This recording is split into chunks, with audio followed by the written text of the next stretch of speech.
नमस्कार। वेदों की और लौटे श्रृंखला में आज हम समझेंगे परमात्मा सृष्टि की उत्पत्ति कैसे करते हैं। कल्पना कीजिए एक ऐसा समय जब ना पृथ्वी थी, ना आकाश, ना तारे, ना जीवन, ना कोई ध्वनि।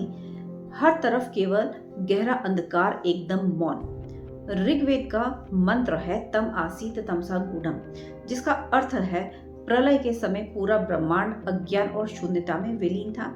ना कोई रूप, ना कोई नाम, ना कोई पदार्थ, बस एक अव्यक्त अस्पष्ट सूक्ष्म अवस्था, जिसे हम प्रकृति की मूल अवस्था कहते हैं। सब कुछ जैसे रुक गया हो, ठहरा हुआ। पर एक ऊर्जा, एक चेतना सब में व्याप्त थी। वह शक्ति थी परमात्मा। परमात्मा उस समय साक्षी रूप से विद्यमान थे। वे सर्वत्र थे पर कार्य नहीं कर रहे थे।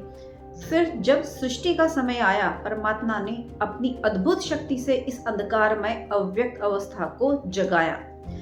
जिस ऊर्जा से सृष्टि चलती है वह ऊर्जा प्रकृति कहलाती है। कहते हैं परमात्मा ने ओम की ध्वनि एक दिव्य कंपन के द्वारा प्रकृति के 3 मूल गुणों सत्व रज तम की शांत अवस्था को हिला दिया। अब ये तीनों गुण संतुलन में नहीं रहे और गतिविधि शुरू हो गई। यही था सृष्टि का पहला स्पंदन। धीरे धीरे अव्यक्त ऊर्जा प्रकट होने लगी। सबसे पहले सूक्ष्म जगत बना, फिर स्थूल, यानी पहले अंधकार था, फिर प्रकाश, पहले शांत, फिर गति, और फिर आकाश, वायु, अग्नि, जल, पृथ्वी सब प्रकट होने लगे। इन्हीं 5 तत्वों से पूरा संसार रचा गया।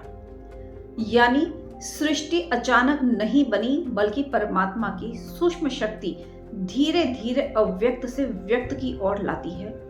तो वेद बताते हैं सृष्टि का जन्म अंधकार से नहीं बल्कि परम चेतना से हुआ है। सृष्टि शून्य से नहीं, प्रकृति की अव्यक्त अवस्था से व्यक्त रूप में आती है।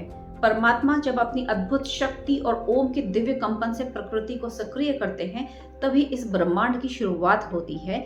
यही है सृष्टि का वेदों में वर्णित आरंभ। धन्यवाद।